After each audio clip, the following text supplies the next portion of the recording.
चलिए, सबसे पहले जो शुरुआत हुई है वो किससे शुरुआत हुई है? वेरिएबल और कांस्टेंट से। हाँ भाई, वेरिएबल क्या होता है? बहुत बढ़िया, जिनकी फिक्स्ड वैल्यू नहीं होती वो कहलाते हैं आपके पास वेरिएबल। अब वो गेट खोल दो, गेट को ओपन कर दो प्रीत, उस वाले गेट को खोल दो सामने। ठीक है, वेरिएबल क्या होता है आपके पास? वो values, those whose values are not fixed, those whose values are not fixed।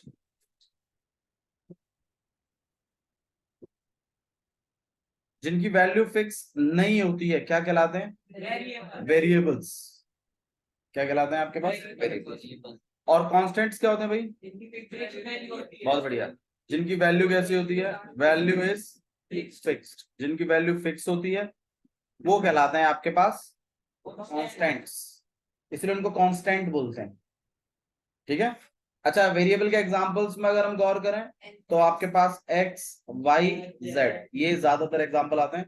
Constant में अगर गौर करें तो जैसे आपके पास 2, 3, 4, ये सारे के सारे आपके पास कांस्टेंट्स हैं, और ये सारे के सारे आपके पास वेरिएबल्स।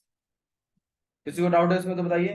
तो वेरिएबल्स क्लियर हो गया, कांस्टेंट क्लियर हो गया। ठीक है, कांस्टेंट्स क्या होते हैं? जिनकी वैल्यू फिक्स्ड हो, जिनकी वैल्यू फिक्स्ड हो कंफ्यूजन होती है, जिनकी वैल्यू फिक्स्ड होती है वेरिएबल, और कांस्टेंट तो हो रहे थे और वेरिएबल हो रहे थे जिनकी वैल्यू फिक्स नहीं होती। कांस्टेंट वो होते हैं जिनकी वैल्यू कैसी होती है? फिक्स होती है। वेरिएबल वो होते हैं जिनकी वैल्यू फिक्स नहीं होती। अल्फाबेट से हम इसको डिनोट करते हैं और उस वाले को हम नंबर से डिनोट कर देते हैं, क्योंकि हर क्वेश्चन में अगर मैंने ये लिखा हुआ है तो इसको 4 ही मानेंगे, तो इसकी वैल्यू फिक्स है, ये 4 ही है, चाहे एक्सरसाइज 2.3 का क्वेश्चन है चाहे 7.9 का क्वेश्चन। लेकिन ये जो आपके पास x और y है, आप देखिए किसी आंसर में तो x की वैल्यू 5 आती है, किसी उसमें x की वैल्यू कितनी आती है? 2 आती है, किसी उसमें x की वैल्यू 9 आती है। तो इस तरीके से वैल्यूज आप खुद गौर करिए ना, x की क्या फिक्स वैल्यूज आ रही है क्या? नहीं, तो ये वैल्यू बदल रही है हर बार, तो हर बार बदल रही है, तो इस x को हम कांस्टेंट नहीं बोलेंगे, बल्कि क्या बोलेंगे हम इसको? वेरिएबल। तो वेरिएबल क्या होते हैं भाई मैम? जिसकी वैल्यू फिक्स नहीं होती है। और कांस्टेंट क्या होते हैं? जिसकी वैल्यू होती है, लाइक 2, 3, 4। ठीक है, तो वेरिएबल और कांस्टेंट ये दो अलग अलग चीज है। वेरिएबल अलग चीज है, कांस्टेंट अलग चीज है। ठीक है। पॉजिटिव। अच्छा जी, वेरिएबल्स और कांस्टेंट जब मिलते हैं,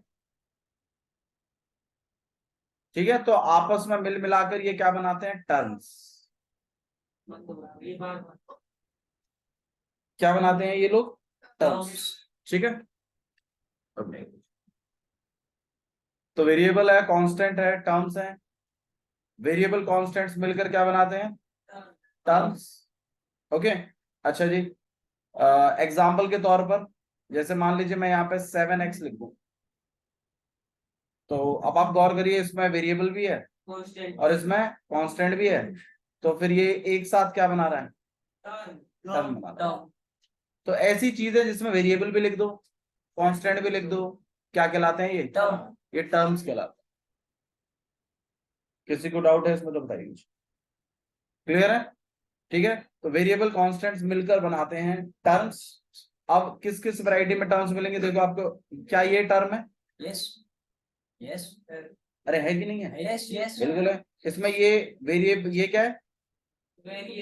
कांस्टेंट है ये। और एक्स स्क्वायर क्या है? वेरिएबल। समझ में आ गया होगा मेरे ख्याल से। यस भैया। वेरिएबल और कांस्टेंट्स का मतलब है वेरिएबल जिसकी वैल्यू फिक्स नहीं होती है, कांस्टेंट वो जिसकी वैल्यू फिक्स होती है। वेरिएबल कांस्टेंट्स मिलकर बनाते हैं टर्म्स। ठीक है।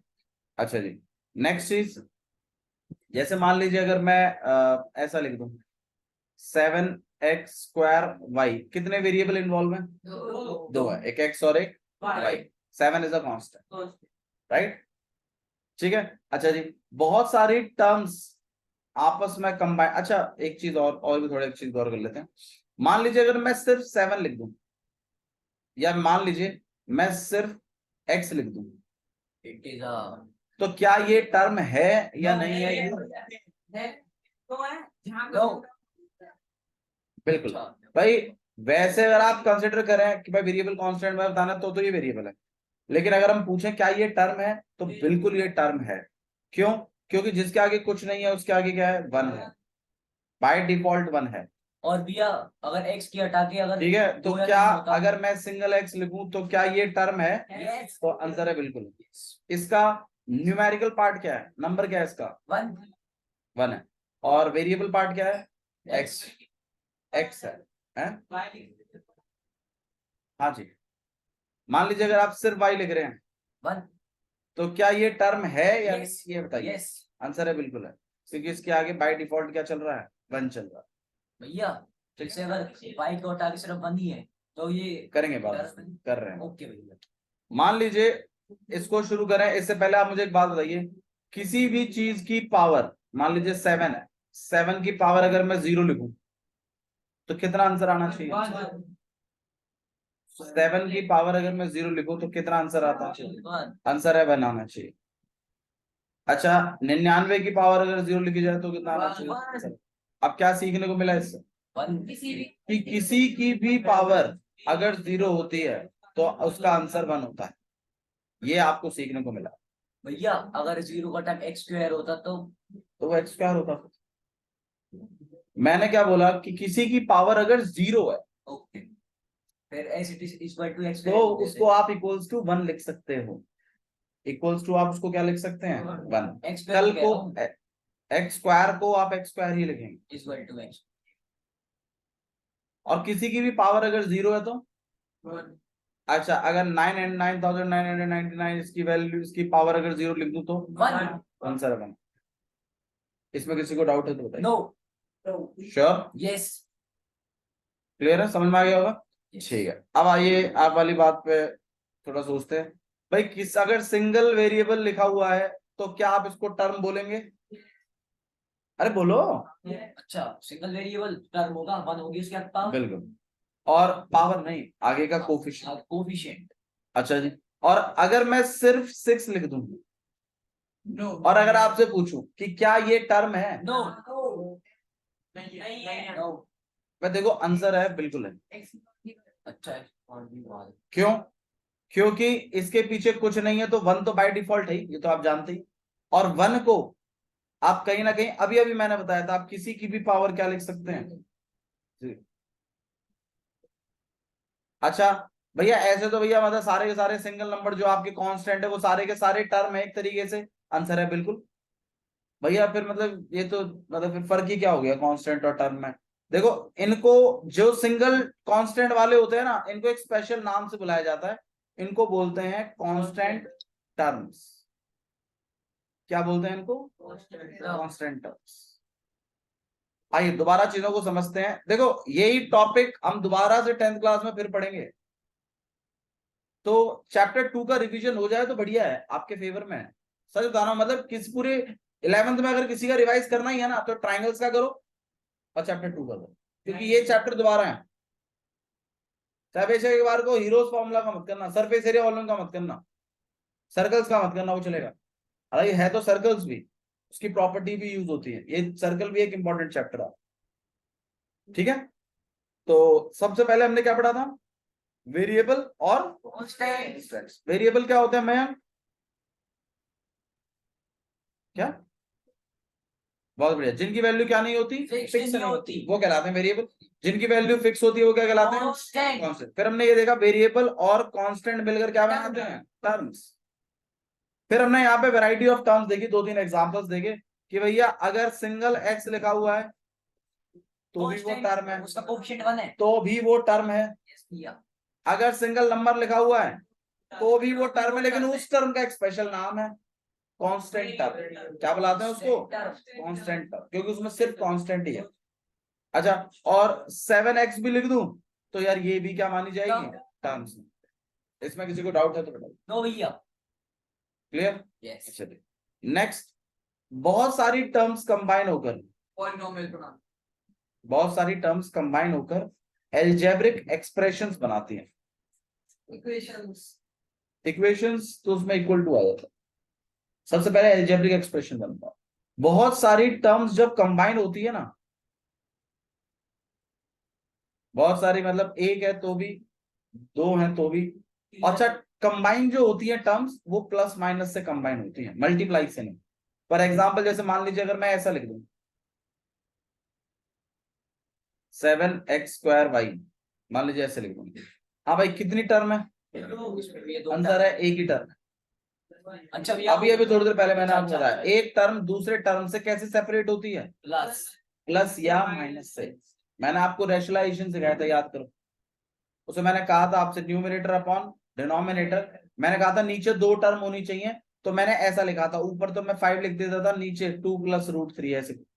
तो मैं कहता था देखो दो टर्म आ गई, क्यों? क्योंकि बीच में क्या लिखा हुआ है, प्लस। तो मैंने बताया तो था आपको कि टर्म्स किससे सेपरेट होती हैं, प्लस माइनस प्लस में। अभी मुझे बताइए ये कितनी टर्म है, ये एक ही है, क्यों? क्योंकि बीच में मल्टीप्लाई है, तो ये सब एक गैल चलेगा। अगर ये ऐसा होता भैया, अब कितनी टर्म है, आंसर है 2 टर्म। अच्छा अब कितनी टर्म है, आंसर है अब 3 टर्म। तो ये बात आपको जाननी है, ये एक टर्म है, यहाँ 2 टर्म है, यहाँ 3 टर्म। भैया अगर माइनस के बाद बाई माइनस बाबू प्लस या माइनस से सेपरेट होती है। ओके भैया, तो 4 टर्म होती है। मान लीजिए अगर यहाँ पीछे अगर कुछ -z होता तो कितनी टर्म्स हो गई, 4। आ गया होगा, कोई बड़ी बात नहीं, ठीक है। तो टर्म्स किससे सेपरेट होती हैं, प्लस या माइनस। अब बहुत सारी टर्म्स कंबाइन होकर बनाती हैं अलजेब्रिक एक्सप्रेशन। क्या बनाती हैं, अलजेब्रिक। यहां से आपका टीचर आपको सिखाएगा कि अलजेब्रिक एक्सप्रेशन का मतलब क्या होता है। अलजेब्रिक एक्सप्रेशन का मतलब होता है it is a collection of terms. बहुत सारी टर्म्स जब कंबाइन होती हैं तो दे फॉर्म अलजेब्रिक एक्सप्रेशन, ठीक है। फॉर एग्जांपल अगर एक टर्म लिखी है तो भी आप इसको टर्म तो बोल ही सकते हो, अलजेब्रिक एक्सप्रेशन भी बोल सकते, ठीक है। दो टर्म है तो भी आप इनको टर्म बोल सकते हो, टर्म्स, दो टर्म्स है, और इसको अलजेब्रिक एक्सप्रेशन भी बोला जा सकता है। तो मतलब वन और more than one terms when they combine they make an algebraic expression, वो एक अलजेब्रिक एक्सप्रेशन बनाते हैं। टर्म्स जब कंबाइन होती है तो अलजेब्रिक एक्सप्रेशन बनाती है। सिंगल टर्म है तो भी आप उसको उस टाइम उस दौरान के लिए अलजेब्रिक एक्सप्रेशन बोल सकते हो। जैसे 7 एक कांस्टेंट है, लेकिन हम उसको टर्म भी बोल सकते हैं, है ना, बोल सकते हैं ना भाई। सिंगल 7 लिखा हुआ है, क्या आप उसको टर्म बोल सकते हो? बिल्कुल बोल सकते हैं, क्योंकि उसके पीछे x की पावर 0 है। क्लियर, ठीक है। अब नेक्स्ट चीज अलजेब्रिक एक्सप्रेशंस। अब अलजेब्रिक एक्सप्रेशंस को जब इक्वल टू में यूज करते हैं, दो अलजेब्रिक एक्सप्रेशंस को जब इक्वल के साथ कंबाइन किया जाता है तो वो बनाता है इक्वेशन। वो क्या बनाता है, इक्वेशन। एग्जाम्पल के तौर पर जैसे मान लीजिए मैंने यहाँ पे 7x लिख दिया प्लस 5 = 7y²। अब आप बताइए क्या ये एक अलजेब्रिक एक्सप्रेशन है या नहीं है? 7x + 5 क्या ये अलजेब्रिक एक्सप्रेशन है या नहीं है? बिल्कुल है। 7y² क्या ये एक अलजेब्रिक एक्सप्रेशन है? बिल्कुल है। और ये दोनों अलजेब्रिक एक्सप्रेशनों को मैंने किससे कनेक्ट किया है, इक्वल्स टू। तो when two algebraic expressions are written in equal sign with equal to, then they form an equation। क्या बनाते हैं वो, इक्वेशन। क्लियर है। तो वेरिएबल कांस्टेंट, वेरिएबल कांस्टेंट से बनी टर्म्स, टर्म से बने अलजेब्रिक एक्सप्रेशंस, और जब दो अलजेब्रिक एक्सप्रेशंस को इक्वल में लिखा जाता है वो इक्वेशन बनाते हैं। जब दो अलजेब्रिक एक्सप्रेशन जब एक अलजेब्रिक एक्सप्रेशन को लिखा जाता है और इसके ऊपर एक कंडीशन लगा दी जाती है, दो कंडीशनें लगती हैं। सबसे पहला कंडीशन है कि जो पावर ऑफ वेरिएबल है ना, power of variable should be whole number. क्या होनी चाहिए, होल नंबर। क्या होते हैं भाई, जो जीरो से स्टार्ट होते हैं। एग्जाम्पल के तौर पर बोल देता हूं, जैसे 0 1 2 ऐसे कर। दोबारा गौर करिए, जब कभी किसी वेरिएबल की पावर क्या होनी चाहिए, होल होल नंबर। मतलब जैसे मान लो आपने आपके अलजेब्रिक एक्सप्रेशन में 7x आ रहा है, तो उस x की जो पावर है वो कैसी होनी चाहिए, होल नंबर अगर है। होने को वो पावर नेगेटिव भी हो सकती है, लेकिन उसने बोला वो अलजेब्रिक एक्सप्रेशन जिसमें वेरिएबलों की पावर कैसी हो, होल नंबर हो। और सेकंड चीज, variable never be in denominator. कहा नहीं हो, डिनोमिनेटर में नहीं होना चाहिए आपको वेरिएबल। तो ऐसा अलजेब्रिक एक्सप्रेशन जिसके वेरिएबलों की पावर कैसी हो, होल नंबर हो, और वेरिएबल कभी भी कहा ना हो, डिनोमिनेटर में ना हो, ऐसा अलजेब्रिक एक्सप्रेशन को उसने एक स्पेशल नाम दिया, पॉलीनोमियल। नॉर्मल नहीं, पॉलीनोमियल। अब इसमें पॉली का मतलब क्या होता है, मैनी। पॉली का मतलब क्या होता है, मैनी। और नॉमियल का मतलब होता है टर्म्स। लेकिन इसमें भी टर्म्स की खासियत है। खासियत क्या है कि वेरिएबल की जो पावर होगी वो हमेशा कैसी होगी, एक नंबर होगा, एक पॉजिटिव नंबर होगा, और जीरो भी हो सकता है। मेरी बात समझो, पावर कभी भी नेगेटिव नहीं होगी, डेसिमल में भी नहीं। भाई होल नंबर कह रहा हूं यार, होल नंबर प्रॉपर नंबर होगा, no decimal, no fraction, nothing. Variable की पावर कैसी होगी, एक पॉजिटिव नंबर होगी, जीरो भी अलाउड है। नेचुरल नंबर मान लो इंक्लूडिंग जीरो। तो ऐसा एल्जेब्रिक एक्सप्रेशन जिसमें वेरिएबलों की पावर कैसी है, होल नंबर है। इसको भी हटा दीजिए यार, कोई दिक्कत नहीं है, इसको हटा दो। इस वाले पॉइंट को ध्यान रखो, यही सबसे इंपॉर्टेंट पॉइंट है इसमें कि पॉलिनोमियल क्या होता है। Polynomial is an algebraic expression. ये एक एल्जेब्रिक एक्सप्रेशन है। कौन, पॉलिनोमियल। अगर कोई पूछता पॉलिनोमियल क्या है, तो polynomial it is an algebraic expression in which power of variable, power of variable के बारे में बात करिए, वेरिएबल की पावर के बारे में बात करिए कि power of variable should be a whole number. वो कैसा होना चाहिए, होल नंबर। मतलब वो जीरो हो सकता है, पावर में वन हो सकता है, टू हो सकता है, थ्री हो सकता है, नेगेटिव नहीं होगा, ना फ्रैक्शन होगा, ना कभी डेसिमल होगा। तो अगर आपके पास कोई ऐसा एल्जेब्रिक एक्सप्रेशन है जिनमें वेरिएबल तो आ रहे हैं और उनकी पावर कैसी चल रही है, होल नंबर चल रही है, मतलब उन पर जो पावर चल रही है वो प्रॉपर नंबर है कोई, तो ऐसे एल्जेब्रिक एक्सप्रेशन को क्या नाम दे दिया उसने, पॉलीनोमियल।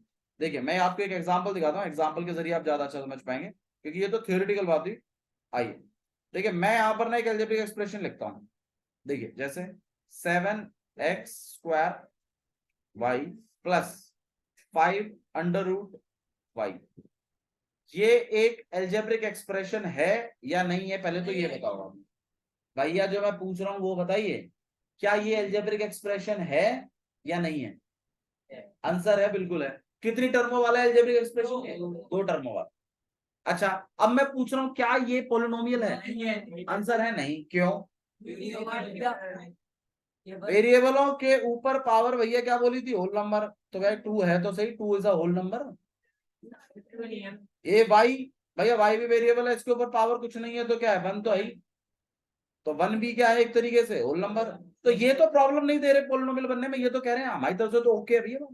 इधर से ओके नहीं है। लेकिन जब हम अगली टर्म में आए तो हमने देखा यहाँ वाई के ऊपर क्या पावर चढ़ी पड़ी है, चढ़ा पड़ा है। अब अंडर रूट का मतलब क्या होता है, बिल्कुल पावर का हाफ हो, हाफ। और हाफ जो है 1/2 is not a whole number. तो ये एल्जेब्रिक एक्सप्रेशन तो हो सकता है, लेकिन ये पोलिनोमियल नहीं है। पोलिनोमियल बनने के लिए आपके वेरिएबल के ऊपर पावर सही साफ सुथरी होनी चाहिए, ऐसे समझ लो। पावर कैसी होनी चाहिए, साफ सुथरी। साफ सुथरी का मतलब है ना तो कोई नेगेटिव चलेगा, ना कोई फ्रैक्शन चलेगा, ना कोई डेसिमल चलेगा, ना कोई कतई रूट चलेगा, मतलब प्योर फॉर्म चाहिए, सही अकेला होल नंबर चाहिए। तो अगर कोई पूछे पोलिनोमियल क्या है, तो it is an algebraic expression in which power of variable is a whole number. समझ में आया। शुरुआत कहां से करिए, वेरिएबल और कांस्टेंट। वेरिएबल कांस्टेंट ने क्या बनाई, टर्म्स। देखो प्रोसेस को समझो, बहुत सारी टर्म्स कंबाइन हुई तो क्या बना, ठीक है। फिर अलजेब्रिक एक्सप्रेशनों को जब इक्वल टू में यूज करा तो क्या बने, इक्वेशन। जब अलजेब्रिक एक्सप्रेशन के वेरिएबलों के पावर के ऊपर रिस्ट्रिक्शन लगा दिया आपने तो क्या बन गए, पॉलिनोमियल। मतलब इक्वेशंस की उत्पत्ति भी अलजेब्रिक एक्सप्रेशन से ही है और पॉलिनोमियल की उत्पत्ति भी अलजेब्रिक एक्सप्रेशन वहीं से स्टार्ट हुआ अलजेब्रिक। और अलजेब्रिक एक्सप्रेशन का स्टार्ट हुआ टर्म से, टर्म्स का स्टार्ट हुआ वेरिएबल और कांस्टेंट। भाई वेरिएबल कांस्टेंट तो आपने बताया ना, जिसकी वैल्यू फिक्स होती है वो कांस्टेंट है, जिसकी वैल्यू फिक्स नहीं होती वो क्या है, वेरिएबल। वो समझने से शुरू हुआ।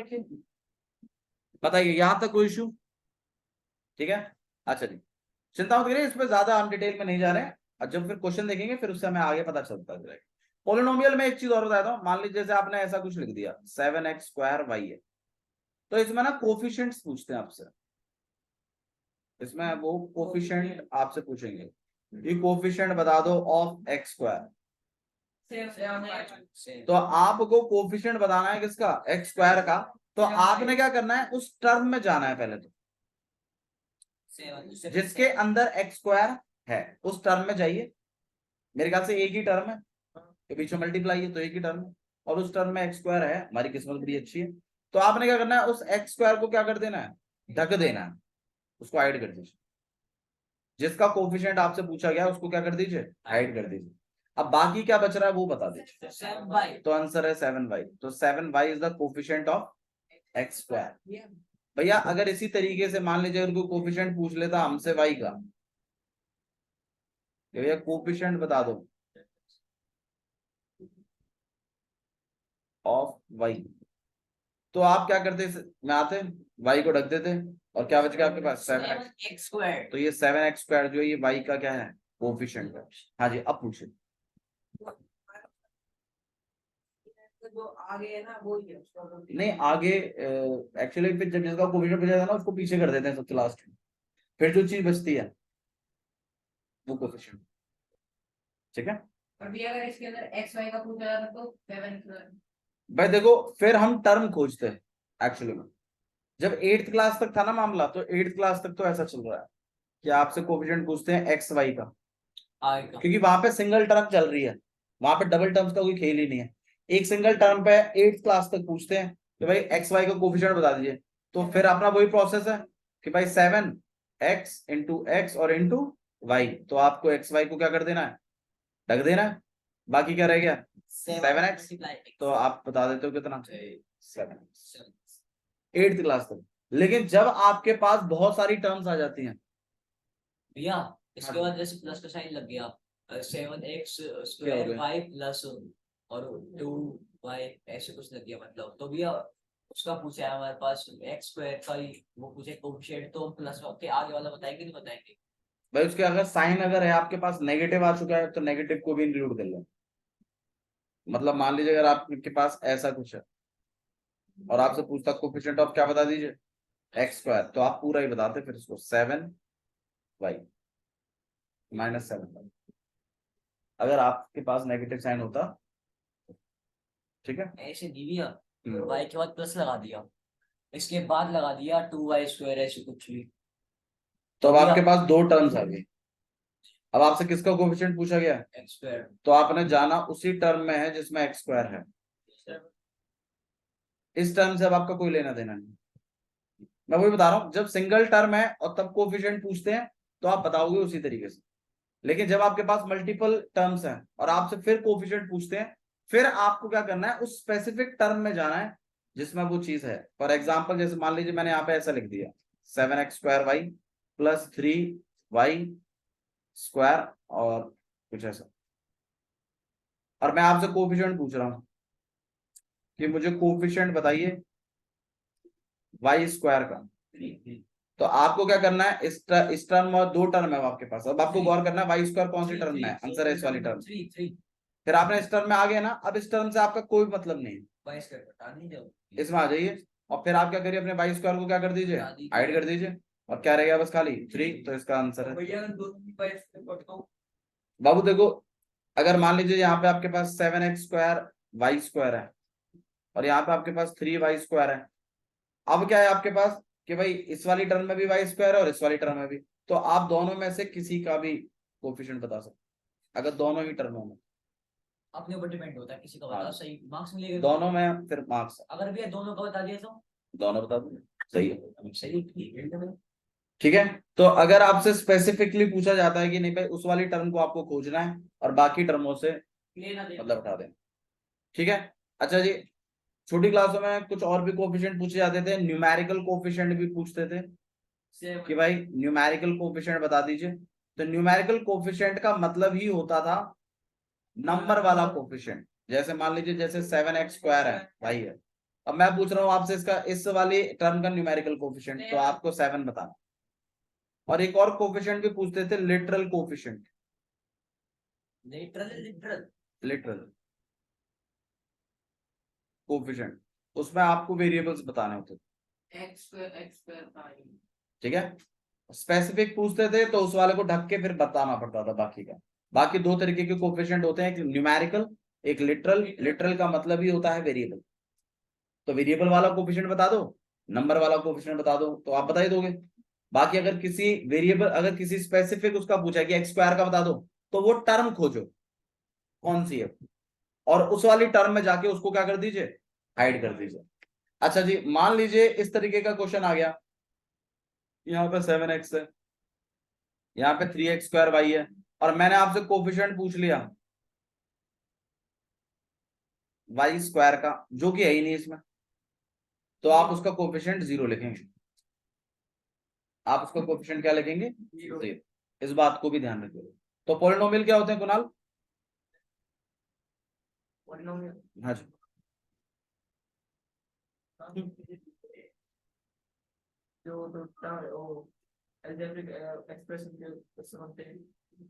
क्या बनाते हैं, क्या होते हैं पॉलिनोमियल?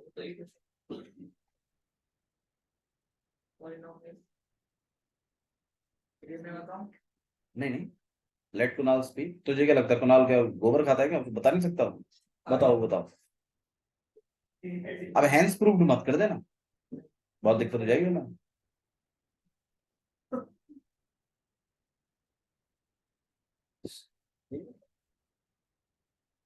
बॉटल है यहाँ पे कहीं पे, दे देना भाई शाम को। देख मयंक बताएगा, मयंक आप बताओ पॉलिनोमियल क्या होते हैं? एक अलजेब्रिक एक्सप्रेशन, कुछ खासियत होती है लेकिन उनकी, और भी था उसमें। और जो कि कितना एम्फसाइज करके बोला था मैं 4-5 बार रिपीट किया था उस बात को। अकल बताएगा, अकल अकल बहुत रिपीट है। पॉलिनोमियल वो होता है जैसे आपका एक टर्म है, मतलब वो है पॉलिनोमियल एक्सप्रेशन है एक, हाँ उसका बोल तो, चलो सुन रहा हूँ। क्या पूछ रहे हो भैया? 5-5 डंडे पड़ेंगे तो हमें ध्यान रखना। दोनों तीनों में कर रहे हैं अभी सबको ऐसा। 1 2 3 4। हाँ हाँ बिल्कुल। हाँ भाई अखिल, जी भैया। आपने बताया नहीं। डंडे, हाँ डंडे किस बात के? ना बता तो रहा हूँ भैया, डंडे हटाओ। हाँ आप बताओ। भैया जैसे एलजेब्रिक का एक्सप्रेशन दो है, मैंने दो आपसे ये को पूछा है, मिलके एक मैंने आपसे ये पूछा पॉलिनोमियल क्या होता है। ए पॉलिनोमियल के दो पार्ट होते जो हैं। जिसको बता दिया 10 चढ़ाओ उसको सीधे सीधे। पॉलिनोमियल के दो पार्ट होते हैं, एक रहने दो, आप और बोलोगे तो 500 चढ़ा दूंगा। नहीं भैया, इसको कंडीशन अपना क्या कंडीशन है, वही तो जानना मुझे। ये भैया बता तो रहा हाँ हाँ मैं लिख नहीं रहा हूँ, आप बोलो बस। जैसे 7x² और y है, उसमें कंडीशन अप्लाई करनी है x भैया सही नहीं आता है क्या? पवन बताएगा, बताओ पवन क्या होता है पॉलिनोमियल?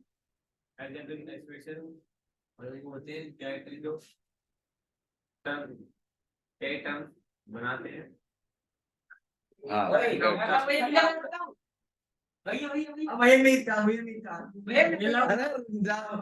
गुंडू गुंडू कोई ना गुंडू गुंडू गुंडू बता देना पहले गुंडू।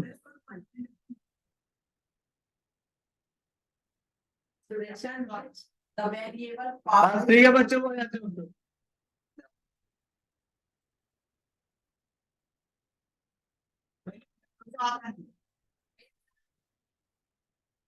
इट नहीं उसको ये Naveen Aditya it is an algebraic expression.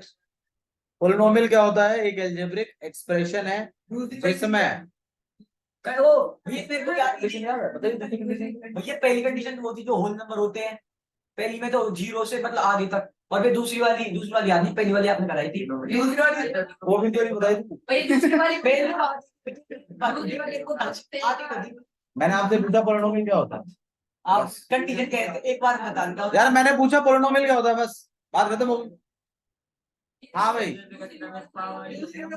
दूसरी के ऊपर हमने एम्फेसाइज नहीं किया है, पर नवीन बता देगा। नहीं बता? चढ़ाओ चढ़ाओ भैया, चढ़ाओ चढ़ाओ भैया, मैं काम में डंडे का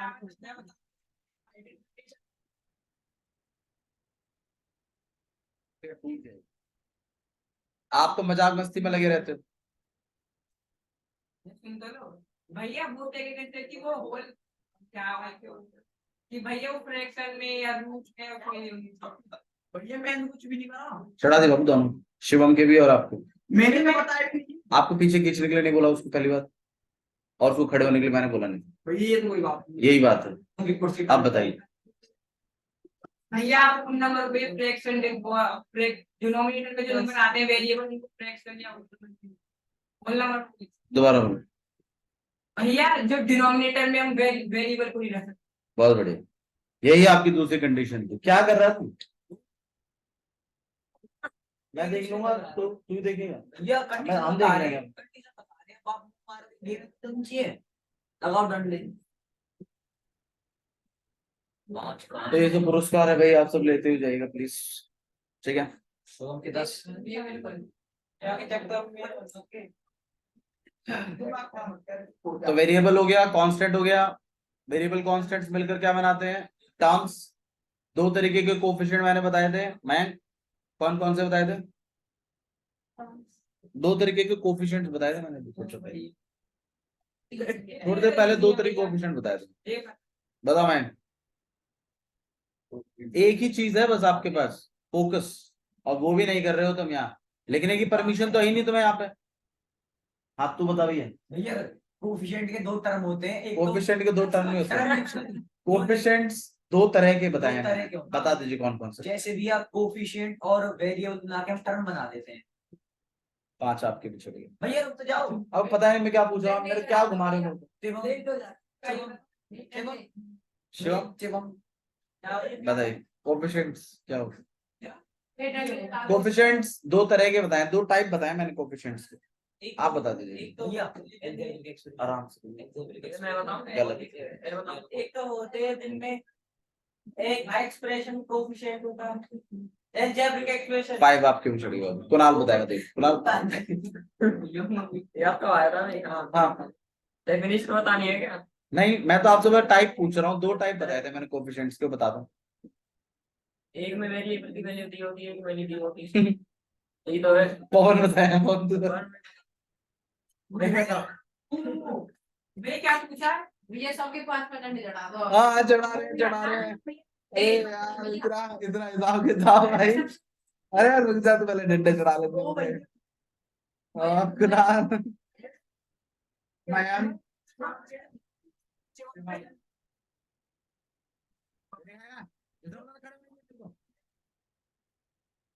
वहां बैठे बैठे पूछ लेता।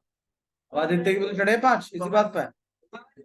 इससे पूछो भैया कोफिशिएंट को भैया अल्लाह से पूछो ना। नवीन बताएगा। नवीन वेरिएबल को वाले को बताओ। भैया रुक जाओ भैया। हाँ हाँ, कॉन्ट्रैक्ट क्या था वो ना? भैया याद आ दूध चुप रह कर। मैं तो देखना चाहता हूँ कौन किसको बता रहा था, ताकि एक से या 10-10 चढ़ा दूंगा दोनों को। बताओ। अल्लाह से पूछो। मान गया 2.5। चल लव बता देगा, बाकी लव बताओ।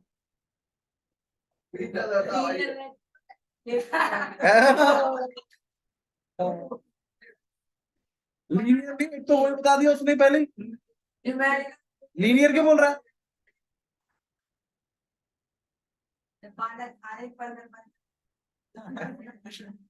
चले ठीक है, that's all for